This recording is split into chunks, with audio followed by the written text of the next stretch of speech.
Coverage you can count on continues with Drew Blair. Would you like some extra cash in your pocket this tax season? For many of us, the tax forms will be arriving in our mailboxes anytime now. But is there anything you might need to know before heading out the door to your tax agent?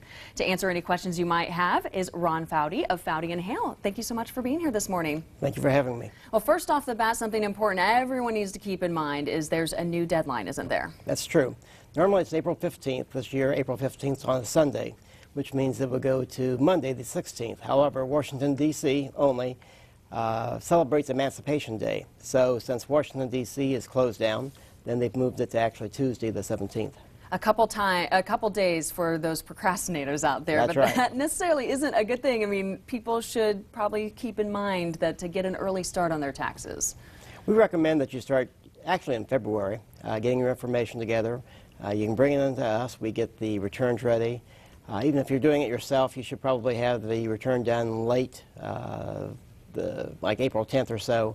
A lot of times you get to the 15th, some of the software just jams up in the system, and so you want to make sure you get your return in on time, and you don't want to be sitting there April the 17th at 6 o'clock down at the post office trying to get that return filed. Yeah, you might be tuning in this morning and saying, why are we talking taxes in January? But this is why. It's better to get an early start than not. Have there been any other changes in the process we need to be aware of? Actually, there hasn't been much change between 2010 and 2011. One of the biggest ones is that for businesses, they can write off up to $500,000 of equipment in their business.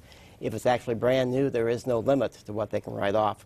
So they could actually create, if they have enough cash to pay for it, they could actually create what's called a net operating loss, and they could carry that back to several years and get a tax refund. Also, there is no income limit this year for being able to roll over IRA funds, so you can roll over between your regular IRA and a Roth IRA. The reason for doing that is a Roth IRA can grow, and so if you have another 10, 20, 30 years down the road, as you get ready to take that money out of the Roth, there is no tax on that income, depreciation, as opposed to a regular IRA that you would have to pay the taxes on. The other thing that parents that have businesses could think of is they could pay their child a wage throughout the business, take that money, put it into a Roth IRA, and let that grow for 20, 30, 40 years, and have a tidy little sum for the child when they hit 50 or 60.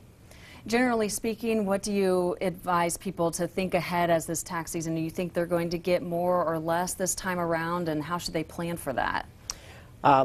Probably all depends on what their situation is. If they have the same income between 2010 and 2011, they have W-2s, low interest income, the withholding should pretty well cover them so that they'll probably get either the same refund or they may still have to pay the same amount. Okay, Ron, thanks so much for getting us in this mode. It's time to start thinking this way, so we appreciate you coming in this morning. Thank you.